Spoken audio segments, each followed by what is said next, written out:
ಶ್ರೀ ಗುರುಗಣಪತಿಭ್ಯಾಂ ನಮಃ. ಶ್ರೀ ಶಾರದಾಂಬಾಯೈ ನಮಃ. ಎಲ್ಲ ನನ್ನ ಆತ್ಮೀಯ ವೀಕ್ಷಕ ಬಂಧುಗಳಿಗೆ ನಮಸ್ಕಾರ.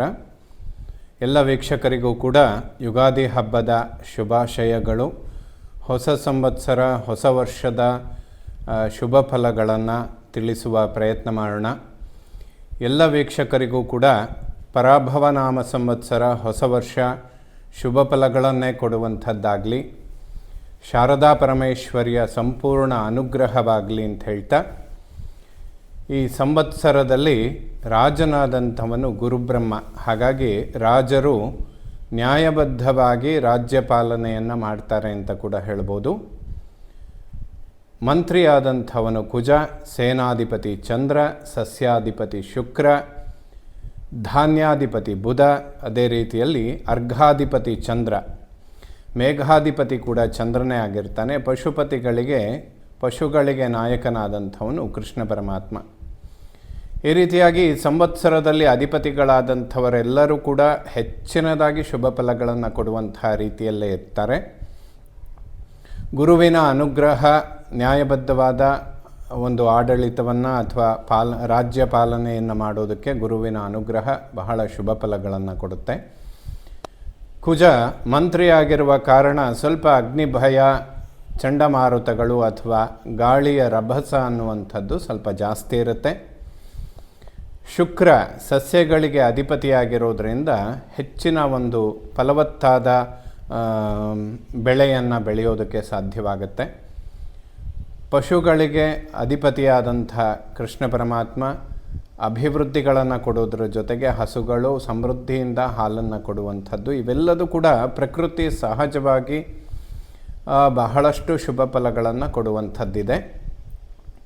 ಇನ್ನು ಈ ಪರಾಭವ ಸಂವತ್ಸರದಲ್ಲಿ ಬದಲಾಗುವ ಗ್ರಹಗಳನ್ನು ನೋಡೋದಾದರೆ, ಗುರುಬ್ರಹ್ಮ ಜೂನ್ 1ನೇ ತಾರೀಕು ಮಿಥುನ ರಾಶಿಯಿಂದ ಕರ್ಕಾಟಕ ರಾಶಿಯನ್ನು ಪ್ರವೇಶ ಮಾಡ್ತಾನೆ. ಅದು ಗುರು ಉಚ್ಚಕ್ಷೇತ್ರವಾಗಿರುತ್ತೆ. ತನ್ನ ಒಂದು ಬಲಿಷ್ಠವಾದ ಸ್ಥಾನ ಗುರುವಿಗೆ ಅಂತ ಕೂಡ ಹೇಳ್ಬೋದು. ಅಕ್ಟೋಬರ್ 31ನೇ ತಾರೀಕು ಗುರು ಕರ್ಕಾಟಕ ರಾಶಿಯಿಂದ ಸಿಂಹ ರಾಶಿಯನ್ನು ಪ್ರವೇಶ ಮಾಡ್ತಾನೆ. ಆನಂತರದಲ್ಲಿ ವರ್ಷದ ಅಂತ್ಯಭಾಗ ಅಂದರೆ ಡಿಸೆಂಬರ್ 5ನೇ ತಾರೀಕು ರಾಹು ಕುಂಭರಾಶಿಯಿಂದ ಮಕರ ರಾಶಿಗೆ ಬರ್ತಾನೆ. ಕೇತು ಸಿಂಹ ರಾಶಿಯಿಂದ ಕರ್ಕಾಟಕ ರಾಶಿಗೆ ಪ್ರವೇಶ ಮಾಡ್ತಾನೆ. ಶನಿಯನ್ನು ಹೊರತುಪಡಿಸಿದರೆ ಉಳಿದ ಎಲ್ಲ ಗ್ರಹಗಳು ಕೂಡ ಈ ಸಂವತ್ಸರದಲ್ಲಿ ತಮ್ಮ ಸ್ಥಾನವನ್ನು ಪಲ್ಲಟ ಮಾಡ್ತಾರೆ. ಸೊ ಈ ಒಂದು ಗ್ರಹಗಳ ಪರಿವರ್ತನೆಯಿಂದ ಯುಗಾದಿ ಹೊಸ ವರ್ಷದ ವರ್ಷ ಭವಿಷ್ಯ ಮಕರ ರಾಶಿಯವರಿಗೆ ಯಾವ ರೀತಿಯದಾಗಿರುತ್ತೆ ಅನ್ನುವಂಥದ್ದನ್ನು ತಿಳ್ಕೊಳ್ಳೋಣ. ವಿಶೇಷವಾಗಿ ಮಕರ ರಾಶಿಯವರಿಗೆ ಪಂಚಾಂಗದಲ್ಲಿ ಹೇಳಿರುವಂತೆ ಆದಾಯ 2, ವ್ಯಯ 8. ಅಂದರೆ ಆದಾಯ ಕಡಿಮೆ ಇರುತ್ತೆ, ಅದರ 2 ಪಟ್ಟು ವ್ಯಯ ಅನ್ನುವಂಥದ್ದು ಜಾಸ್ತಿ ಆಗುತ್ತೆ ಅಂತ ಹೇಳಿದ್ದಾರೆ ಪಂಚಾಂಗದಲ್ಲಿ. ಆರೋಗ್ಯ 6, ಅನಾರೋಗ್ಯ 4. ಈ ವಿಚಾರದಲ್ಲಿ ಬರೋದಾದರೆ ಆರೋಗ್ಯದಲ್ಲಿ ಅಭಿವೃದ್ಧಿಗಳಾಗತ್ತೆ ಅಂತ ತಿಳಿಸ್ತಾರೆ ಪಂಚಾಂಗದ ಪ್ರಕಾರ. ಇನ್ನು ಸುಖ 6, ದುಃಖ 3. ಇದರಲ್ಲಿಯೂ ಕೂಡ ಸುಖದ ಪ್ರಮಾಣಗಳೇ ಹೆಚ್ಚಾಗಿದೆ. ಮಕರ ರಾಶಿಯವರಿಗೆ ಪಂಚಾಂಗದಲ್ಲಿ ವಿಶೇಷವಾಗಿ ಶುಭ ಫಲಗಳನ್ನೇ ಹೇಳಿದ್ದಾರೆ. ಯಾವುದೇ ಹೆಚ್ಚಿನ ಸಮಸ್ಯೆಗಳಿಲ್ಲ. ಆದಾಯಕ್ಕಿಂತ ವ್ಯಯ ಜಾಸ್ತಿ ಇದೆ, ಅಂದರೆ ಖರ್ಚುಗಳು ಸ್ವಲ್ಪ ಜಾಸ್ತಿ ಆಗುತ್ತೆ. ಬಟ್ ಆರೋಗ್ಯ ಅಭಿವೃದ್ಧಿ ಮತ್ತು ಸುಖ ಅಪೇಕ್ಷೆಗಳಿಗೆ ಅನುಕೂಲಗಳು ಉಂಟಾಗುತ್ತೆ ಅಂತ ಹೇಳಿದ್ದಾರೆ. ಈ ಎಲ್ಲ ವಿಚಾರಗಳ ನಡುವೆ ಬದಲಾಗುವ ಗ್ರಹಗಳಿಂದ ಮಕರ ರಾಶಿಯವರಿಗೆ ಯಾವ ರೀತಿಯ ಫಲಾಫಲಗಳು ಸಂಭವಿಸುತ್ತೆ ಅನ್ನುವಂಥದ್ದನ್ನು ನೋಡೋಣ. ಮತ್ತೊಮ್ಮೆ ಯುಗಾದಿ ಹೊಸ ವರ್ಷದ ಶುಭಾಶಯಗಳು. ಎಲ್ಲರಿಗೂ ಕೂಡ ಸುಖ ಫಲಗಳನ್ನೇ ಪಡೆಯುವಂಥವರಾಗಲಿ ಅಥವಾ ಸುಖ ದುಃಖಗಳನ್ನು ನಿಭಾಯಿಸುವ ಸಾಮರ್ಥ್ಯ ಭಗವಂತ ಎಲ್ಲರಿಗೂ ಕೂಡ ಕೊಡಲಿ ಅಂತ ಹೇಳ್ತಾ, ಮಕರ ರಾಶಿಯವರಿಗೆ ಜೂನ್ 1ನೇ ತಾರೀಕಿನಿಂದ ಗುರುಬಲ ಅನ್ನುವಂಥದ್ದು ಪ್ರಾರಂಭ ಆಗುತ್ತೆ. ಗುರು ಆ ರಾಶಿಗೆ ಅಷ್ಟೇನು ಯೋಗಕಾರಕ ಅಲ್ಲ, ಆದರೂ ಕೂಡ ಅವನು ಉಚ್ಚಕ್ಷೇತ್ರದಲ್ಲಿರೋದರಿಂದ ಬಹಳಷ್ಟು ಅನುಕೂಲಗಳನ್ನೇ ಮಾಡ್ತಾನೆ. ಅಕ್ಟೋಬರ್ 31ರ ನಂತರ ಅಷ್ಟಮ ಭಾವಕ್ಕೆ ಪ್ರವೇಶ ಮಾಡಿದರೂ ಕೂಡ ಮಕರ ರಾಶಿಯವರಿಗೆ ಅದು ಅನುಕೂಲಗಳನ್ನೇ ಮಾಡಿಕೊಡುತ್ತೆ. ಯಾಕೆಂತ ಹೇಳಿದರೆ ಗುರುವಿಗೆ ಅದು ಮಿತ್ರಕ್ಷೇತ್ರ, ಜೊತೆಯಲ್ಲಿ 2 ನೆಗೆಟಿವ್ ಸ್ಥಾನಗಳಿಗೆ ಅಧಿಪತಿ ಆಗ್ತಾನೆ ಗುರು. ಅಂದರೆ ಮಕರ ರಾಶಿಗೆ 3 ಮತ್ತು 12ನೇ ಮನೆಯ ಅಧಿಪತಿಯಾಗಿ ಅವನು 8ನೇ ಮನೆಯಲ್ಲಿ ಸಂಚಾರ ಮಾಡುವಂಥದ್ದು ಒಂದು ರೀತಿಯಲ್ಲಿ ವಿಪರೀತ ರಾಜಯೋಗ ಅಂತ ಕೂಡ ಹೇಳ್ಬೋದು. ಸೊ ಉಳಿದ ಎಲ್ಲ ಗ್ರಹಗಳನ್ನು ಗಣನೆಗೆ ತೆಗೆದುಕೊಳ್ಳೋದಾದರೆ ಶನಿ ಕೂಡ ಪರಾಕ್ರಮದಲ್ಲಿದ್ದಾನೆ, ಗುರು ಕೂಡ ಉತ್ತಮ ಸ್ಥಿತಿಯಲ್ಲಿದ್ದಾನೆ, ಉಳಿದ ಗ್ರಹಗಳ ಚಲನೆ ಕೂಡ ಉತ್ತಮವಾಗಿರುತ್ತೆ. ರಾಹುಕೇತುಗಳ ಪರಿವರ್ತನೆ ಅದು ಈ ವರ್ಷದ ಅಂತ್ಯಭಾಗದಲ್ಲಿ ಅಂದರೆ ಡಿಸೆಂಬರ್ ತಿಂಗಳಲ್ಲಿ ನಡೆಯುವಂಥದ್ದು. ಜನ್ಮ ರಾಶಿ ಅಥವಾ ಜನ್ಮ ಲಗ್ನಕ್ಕೆ ರಾಹುವಿನ ಪ್ರವೇಶ ಉಂಟಾಗುತ್ತೆ. ಈ ಸಮಯದಲ್ಲಿ ದುರ್ಗಾ ಪರಮೇಶ್ವರಿ ಸಂಬಂಧವಾಗಿ ಏನಾದರೂ ಪರಿಹಾರಗಳನ್ನು ಮಾಡಿಕೊಳ್ಳುವಂಥದ್ದು ಅಥವಾ ಯಾವುದಾದ್ರೂ ಪುಣ್ಯಕ್ಷೇತ್ರದ ದರ್ಶನ ಮಾಡುವಂಥದ್ದು, ದುರ್ಗಾ ಸಪ್ತಶತಿ ಪಾರಾಯಣಗಳನ್ನು ಮಾಡುವಂಥದ್ದು, ಇದೆಲ್ಲ ಡಿಸೆಂಬರ್ 5ರ ನಂತರ ಮಕರ ರಾಶಿಯವರಿಗೆ ತುಂಬ ಅಗತ್ಯವಾಗುತ್ತೆ. ಮಕರ ಲಗ್ನದವರಿಗೆ ಇನ್ನೂ ಹೆಚ್ಚಿನ ಪ್ರಮಾಣದಲ್ಲಿ ಇದರ ಅವಶ್ಯಕತೆಗಳು ಉಂಟಾಗುತ್ತೆ. ಜನ್ಮ ರಾಶಿ ಅಥವಾ ಜನ್ಮ ಲಗ್ನದ ಮೇಲೆ ಪಾಪಗ್ರಹಗಳ ಸಂಚಾರ ಆಗುವಾಗ ಆರೋಗ್ಯದ ವ್ಯತ್ಯಾಸಗಳನ್ನು ಸೃಷ್ಟಿ ಮಾಡುತ್ತೆ. ಅದು ಈ ವರ್ಷದ ಅಂತ್ಯಭಾಗದಲ್ಲಾಗಿರೋದ್ರಿಂದ ಅಷ್ಟೇನೂ ಅದರ ಬಗ್ಗೆ ಚಿಂತನೆ ಮಾಡುವ ಅವಶ್ಯಕತೆಗಳು ಇಲ್ಲ ಅಂತ ಅಂದ್ಕೊಳ್ತೇನೆ. ಗುರು ಮತ್ತು ಶನಿಯ ಪ್ರಭಾವಗಳು ಬಹಳಷ್ಟು ಅನುಕೂಲಗಳನ್ನು ಮಾಡಿಕೊಡುತ್ತೆ. 7.5 ಸಮಯದಲ್ಲಿ ಏನೆಲ್ಲ ಪರಿಶ್ರಮಗಳು ಉಂಟಾಗಿರುತ್ತೆ ಅಥವಾ ಏನೆಲ್ಲ ಪ್ರಯತ್ನಗಳನ್ನು ಮಾಡಿರ್ತೀರ, ಆ ಸಮಯದಲ್ಲಿ ಅದು ರಿಸಲ್ಟನ್ನು ಕೊಟ್ಟಿರೋದಿಲ್ಲ. ಅವೆಲ್ಲ ಈಗ ನಿಮಗೆ ಫಲ ಕೊಡುವಂತಹ ಸಮಯ. ಆಲ್ಮೋಸ್ಟ್ ಆ ಕಷ್ಟದ ಸಮಯಗಳಿಗೆಲ್ಲ ಈಗೊಂದು ಉತ್ತರ ಸಿಗುವಂಥದ್ದು ಮಕರ ರಾಶಿಯವರಿಗೆ. ಈ ಗುರುಬಲ ಅನ್ನುವಂಥದ್ದು ಏನು ಪ್ರಾರಂಭ ಆಗುತ್ತೆ ಅಥವಾ ಇನ್ನು ಮುಂದಿನ ಜೂನ್ 1ರ ನಂತರದ ಗುರುವಿನ ಸಂಚಾರ ಏನಿದೆ, ಒಂದು 2-3 ವರ್ಷಗಳ ಕಾಲ ಮಕರ ರಾಶಿಯವರಿಗೆ ತುಂಬ ಶುಭ ಫಲಗಳನ್ನು ಕೊಡುತ್ತೆ. ಹಾಗಾಗಿ ಯಾವುದೇ ವಿಚಾರಗಳಿದ್ದರೂ ಕೂಡ ಧೈರ್ಯವಾಗಿ ಮುನ್ನಡೆಯುವಂತಹ ಒಂದು ಸಾಮರ್ಥ್ಯ ಮಕರ ರಾಶಿಯವರಿಗೆ ಖಂಡಿತವಾಗ್ಲೂ ಇರುತ್ತೆ. ಆರೋಗ್ಯದ ವಿಚಾರದಲ್ಲಿ ಯಾವುದೇ ದೊಡ್ಡ ಪ್ರಮಾಣದ ಸಮಸ್ಯೆಗಳು ಬರೋದಿಲ್ಲ, ಸಣ್ಣ ಪುಟ್ಟ ವಿಚಾರಗಳಿರುತ್ತೆ. ಡಿಸೆಂಬರ್ 5ರ ನಂತರದಲ್ಲಿ ದುರ್ಗಾ ಸಂಬಂಧವಾಗಿ ಏನಾದರೂ ಪರಿಹಾರಗಳನ್ನು ಪ್ರಾರಂಭದಲ್ಲಿ ಮಾಡಿಕೊಳ್ಳೋದು ತುಂಬ ಒಳ್ಳೆಯದು. ಡಿಸೆಂಬರ್ 5 ಅದಕ್ಕಿಂತ ಒಂದು ತಿಂಗಳು ಮುಂಚೆ ಏನಾದರೂ ಸಣ್ಣ ಪುಟ್ಟ ಪರಿಹಾರಗಳು ಅಥವಾ ಯಾವುದಾದ್ರೂ ಪುಣ್ಯಕ್ಷೇತ್ರದ ದರ್ಶನ ಮಾಡುವಂಥದ್ದು ಆರೋಗ್ಯದ ವಿಚಾರಗಳಿಗೆ ಮಕರ ರಾಶಿಯವರಿಗೆ ಖಂಡಿತ ಶುಭ ಆಗುತ್ತೆ. ಕುಟುಂಬ ವಾಕ್ಸ್ಥಾನದಲ್ಲಿ ಉಂಟಾಗುವ ರಾಹುವಿನಿಂದ ಕಲಹಗಳೇನು ಉಂಟಾಗುತ್ತೆ, ಇದೆಲ್ಲ ಡಿಸೆಂಬರ್ ನಂತರ ಪರಿಹಾರ ಆಗೋದಕ್ಕೆ ಶುರುವಾಗುತ್ತೆ. ಅಂದರೆ ಕುಟುಂಬದಲ್ಲಿ ಸ್ವಲ್ಪ ಸೌಖ್ಯ, ನೆಮ್ಮದಿ ಇದನ್ನೆಲ್ಲ ಕಾಣ್ತೀರ. ಇಲ್ಲದೇ ಇದ್ದರೆ ನಿಮ್ಮ ವಾಕ್ಯಗಳೇ ನಿಷ್ಠೂರಗಳನ್ನು ಮಾಡ್ತಾನೆ ಬರುತ್ತೆ. ಸಣ್ಣ ಪುಟ್ಟ ಇರಿಟೇಷನ್ಗಳು ಅಥವಾ ಕಿರಿಕಿರಿಗಳು, ಸಹನೆ, ತಾಳ್ಮೆ ಇದೆಲ್ಲ ಮುರಿಯುವಷ್ಟು ವಾಕ್ಯಗಳು ಹೊರಬರೋದಕ್ಕೆ ಕಾರಣ ಆಗುತ್ತೆ. ರಾಹು ವಾಕ್ಸ್ಥಾನದಲ್ಲಿರುವ ಪ್ರಭಾವ, ಶನಿ ಪರಾಕ್ರಮದಲ್ಲಿದ್ದಾಗ ಪರಾಕ್ರಮ ಅನ್ನುವಂಥದ್ದು ಕೂಡ ಸ್ವಲ್ಪ ಜಾಸ್ತಿ ಇರುತ್ತೆ. ಆವಾಗ ಮಾತುಗಳು ಸ್ವಲ್ಪ ಹೊರಟಾಗುತ್ತೆ. ಇದನ್ನು ಅವಾಯ್ಡ್ ಮಾಡ್ಕೊಳ್ಳೋದು ತುಂಬ ಒಳ್ಳೆಯದು. ಜೂನ್ ತಿಂಗಳಿಂದ ಅತಿ ಉತ್ತಮವಾದಂತಹ ಒಂದು ಗುರುಬಲ ಪ್ರಾರಂಭ ಆಗುತ್ತೆ. ಇದು ಮಕರ ರಾಶಿಯವರಿಗೆ ಮಾನಸಿಕ ನೆಮ್ಮದಿ, ದೈಹಿಕ ಆರೋಗ್ಯ, ಕುಟುಂಬದಲ್ಲಿ ಸೌಖ್ಯ, ನೆಮ್ಮದಿ ಇದನ್ನೆಲ್ಲ ಕೊಡುತ್ತೆ. ಇನ್ನು ಯಾವುದೇ ವಿಚಾರಗಳಿಗೆ ಒಡಹುಟ್ಟುಗಳ ನಡುವಿನ ವಿಚಾರಗಳು ಅಭಿವೃದ್ಧಿಯನ್ನು ಪಡ್ಕೊಳ್ಳುತ್ತೆ. ಏಕೆಂದರೆ ತೃತೀಯಾಧಿಪತಿ ಗುರು ಉಚ್ಚಕ್ಷೇತ್ರಕ್ಕೆ ಬರ್ತಾನೆ. ತೃತೀಯದಲ್ಲಿ ಶನಿ ಸಂಚಾರ, ಶನಿ ಮಹಾತ್ಮನ ಮೇಲೆ ಗುರುದೃಷ್ಟಿ ಬೀಳುವಂಥದ್ದು, ಈ ಎಲ್ಲ ಕಾಂಬಿನೇಷನ್ಗಳು ಒಡಹುಟ್ಟುಗಳ ನಡುವೆ ಸಾಮರಸ್ಯ ಅಥವಾ ಬಾಂಧವ್ಯ ಉತ್ತಮ ಆಗುತ್ತೆ.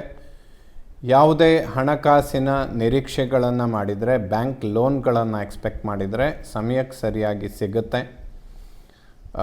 ತುಂಬ ಅನುಕೂಲಗಳನ್ನು ಎಕ್ಸ್ಪೆಕ್ಟ್ ಮಾಡ್ಬೋದು. ಯಾವುದೇ ವಿಚಾರಗಳು ಹುಸಿಯಾಗೋದಿಲ್ಲ. ಇನ್ನು ಪ್ರಾಪರ್ಟಿ ಖರೀದಿ ಮಾಡುವಂಥದ್ದು, ಮನೆ ಕಟ್ಟುವಂತಹ ವಿಚಾರಗಳಿದ್ದರೆ, ಹೊಸ ವಾಹನ ಖರೀದಿ ಮಾಡುವಂಥದ್ದು, ಮಕರ ರಾಶಿಯವರಿಗೆ ಜೂನ್ 1ರ ನಂತರ ಈ ವಿಚಾರಗಳಲ್ಲಿ ಬಹಳ ಬೇಗ ಅಭಿವೃದ್ಧಿಗಳನ್ನು ಕಾಣ್ತೀರಾ. ಏಕೆಂದರೆ ಗುರುವಿನ ಒಂದು ಪೂರ್ಣಾನುಗ್ರಹ ಆ ಸಮಯದಲ್ಲಿ ಸಿಗುವಂಥದ್ದಿರುತ್ತೆ. ಸೊ ನಿಮ್ಮ ಅಪೇಕ್ಷೆಗಳು ಈಡೇರೋದಕ್ಕೆ ಅಥವಾ ದೀರ್ಘಕಾಲದ ವ್ಯವಸ್ಥೆಗಳನ್ನು ಅನುಷ್ಠಾನ ಮಾಡೋದಕ್ಕೆ, ಅಂದರೆ ಕಾರ್ಯರೂಪಕ್ಕೆ ತರೋದಕ್ಕೆ ತುಂಬ ಉತ್ತಮವಾದಂತಹ ಸಮಯ ಜೂನ್ 1ನೇ ತಾರೀಕಿನ ನಂತರ. ತುಂಬ ವೇಗವಾಗಿ ಮೂವ್ ಆಗುತ್ತೆ ಕೆಲಸಗಳು, ಆದರೆ ವಿಮರ್ಶೆ ಮಾಡಿ ಮಾಡುವಂಥದ್ದು ಸೂಕ್ತ. ಯಾಕೆಂದರೆ ಮಕರ ರಾಶಿಗೆ ಗುರು ಯೋಗಕಾರಕ ಅಲ್ಲ, ಆದರೂ ಕೂಡ ಉಳಿದ ಗ್ರಹಗಳ ಚಲನೆ ಅನ್ನುವಂಥದ್ದು, ಅಂದರೆ ಶನಿ ಬಹಳ ಉತ್ತಮ ಸ್ಥಿತಿಯಲ್ಲಿದ್ದಾಗ ಗುರು ಕೂಡ ಒಳ್ಳೆ ಫಲಗಳನ್ನೇ ಕೊಡುವ ಪ್ರಯತ್ನ ಮಾಡ್ತಾನೆ. ಅವರಿಬ್ಬರಲ್ಲಿ ಒಂದು ಕಾಂಪ್ರಮೈಸ್ ಅನ್ನುವಂಥದ್ದು ಸೃಷ್ಟಿಯಾಗುತ್ತೆ ಅಂತ ಕೂಡ ಹೇಳ್ಬೋದು ಮಕರ ರಾಶಿಯವರಿಗೆ. ಮಾತೃವಿನ ಆರೋಗ್ಯದಲ್ಲಿ ಅಭಿವೃದ್ಧಿ, ಹಾಗೆ ವಿದ್ಯಾರ್ಜನೆ ಮಾಡುವಂತಹ ಮಕ್ಕಳಿಗೆ ತುಂಬ ಶುಭ ಆಗುತ್ತೆ. ಎಜುಕೇಷನ್ ಯಾವಾಗ ಗೋಚಾರದಲ್ಲಿ ಗುರು ಉಚ್ಚ ಕ್ಷೇತ್ರಕ್ಕೆ ಬರ್ತಾನೆ, ವಿದ್ಯಾರ್ಜನೆ ಮಾಡುವಂತಹ ಮಕ್ಕಳಿಗೆ ತುಂಬ ಅನುಕೂಲಗಳು ಉಂಟಾಗುತ್ತೆ. ಸಂತಾನದ ವಿಳಂಬ ಅನ್ನುವಂಥದ್ದು ಯಾರ್ಯಾರಿಗೆ ಆಗ್ತಾ ಇರುತ್ತೆ ಅವರಿಗೂ ಕೂಡ ಈ ವರ್ಷ, ಈ ಒಂದು ಸಂವತ್ಸರ ತುಂಬ ಉತ್ತಮ ಫಲಗಳನ್ನು ಕೊಡೋದಕ್ಕೆ ಕಾರಣಗಳು ಬಹಳಷ್ಟು ಇದೆ. ಇನ್ನು ಸಂತಾನದ ಅಂಚಿನಲ್ಲಿರುವಂಥವರಿಗೆ ಖಂಡಿತ ಶುಭ ಫಲ, ಮಕ್ಕಳ ವಿದ್ಯಾಭ್ಯಾಸ, ಆರೋಗ್ಯ ಇವೆಲ್ಲದನ್ನು ಕೂಡ ಅಭಿವೃದ್ಧಿಗಳನ್ನು ಎಕ್ಸ್ಪೆಕ್ಟ್ ಮಾಡ್ಬೋದು. ಯಾವುದೇ ಶತ್ರು ಬಾಧೆಗಳಿರೋದಿಲ್ಲ. ತುಂಬ ಜನ ಸ್ನೇಹಿತರು ಸೃಷ್ಟಿಯಾಗುವಂತಹ ಸಮಯ, ಒಬ್ಬರಿಂದ ಒಬ್ಬರಿಗೆ ಬಹಳಷ್ಟು ಅನುಕೂಲಗಳನ್ನು ಕೂಡ ಕಾಣ್ತೀರ. ಇನ್ನು ವಿವಾಹದ ಅಂಚಿನಲ್ಲಿರುವಂಥವರು ಮಕರ ರಾಶಿಯವರಿಗೆ, ಯಾರ್ಯಾರಿಗೆ ವಿವಾಹ ತುಂಬ ವಿಳಂಬ ಆಗಿದೆ ಅಥವಾ ದಾಂಪತ್ಯದಲ್ಲಿ ಸಾಮರಸ್ಯಗಳ ಕೊರತೆ ಉಂಟಾಗಿದೆ, ಅವರಿಗೆಲ್ಲರಿಗೂ ಕೂಡ ಈ ವಿಚಾರಗಳಲ್ಲಿ ಪರಿಹಾರ ಸಿಗುವಂತಹ ಸಮಯ.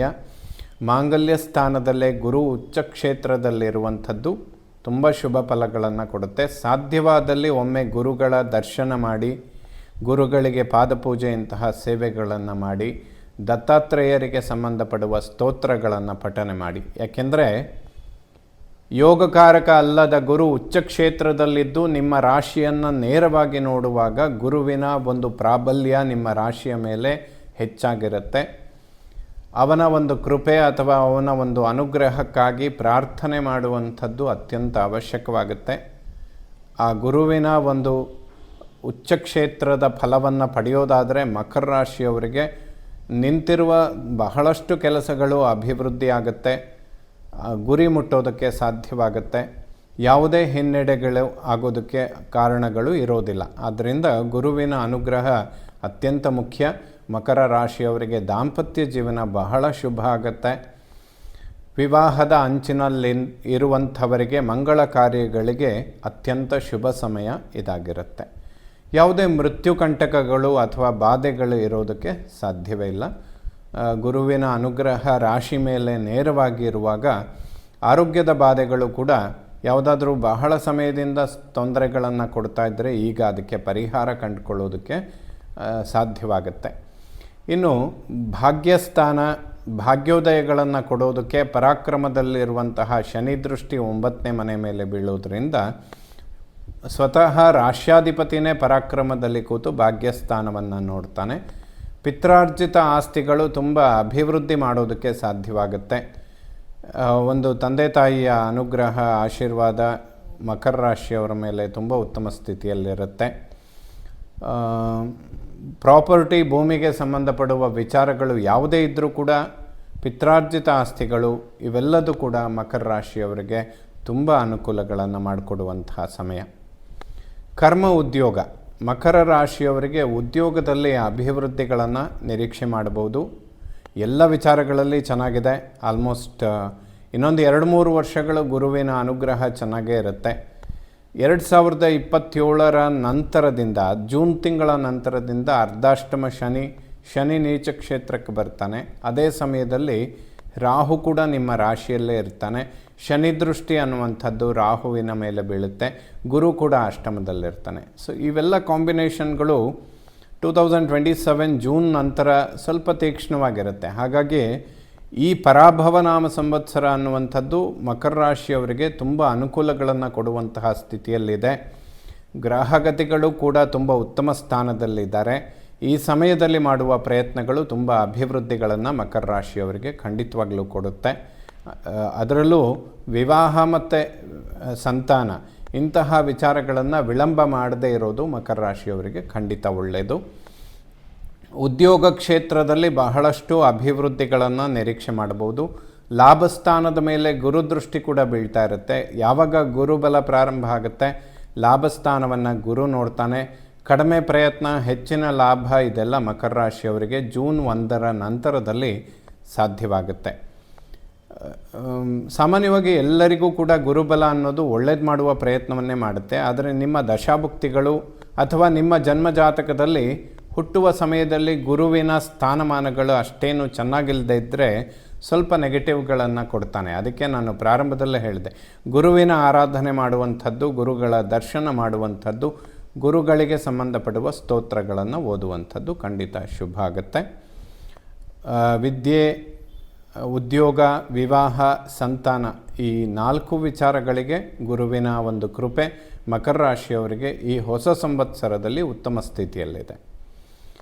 ಕಡಿಮೆ ಪ್ರಯತ್ನ ಮಾಡಿದರೂ ಕೂಡ ಹೆಚ್ಚಿನ ಲಾಭಗಳನ್ನು ಖಂಡಿತವಾಗ್ಲೂ ನೋಡ್ಬೋದು. ಇನ್ನು ಗುರು ಉಚ್ಚಕ್ಷೇತ್ರದಲ್ಲಿದ್ದಾಗ ಪುಣ್ಯ ಸಂಪಾದನೆ, ಗುರುತರವಾದ ಕರ್ಮಗಳನ್ನು ಮಾಡಿದರೆ ಪುಣ್ಯ ಹೆಚ್ಚಾಗುತ್ತೆ ಅಂತ. ಯಾವುದು ಗುರುತರವಾದ ಕರ್ಮಗಳು ಅಂತ ಹೇಳಿದರೆ, ದೇವತಾ ದರ್ಶನ, ಪುಣ್ಯಕ್ಷೇತ್ರಗಳ ದರ್ಶನ, ಪೂಜೆ ಪುನಸ್ಕಾರಗಳನ್ನು ಮಾಡುವಂಥದ್ದು, ಇವೆಲ್ಲದೂ ಕೂಡ ಗುರುತರವಾದ ಕರ್ಮಗಳು. ಇದನ್ನು ಗುರು ಉಚ್ಚಕ್ಷೇತ್ರದಲ್ಲಿದ್ದಾಗ ಹೆಚ್ಚಾಗಿ ಮಾಡಿದರೆ ನೆಗೆಟಿವ್ಗಳು ಕಡಿಮೆ ಆಗುತ್ತೆ.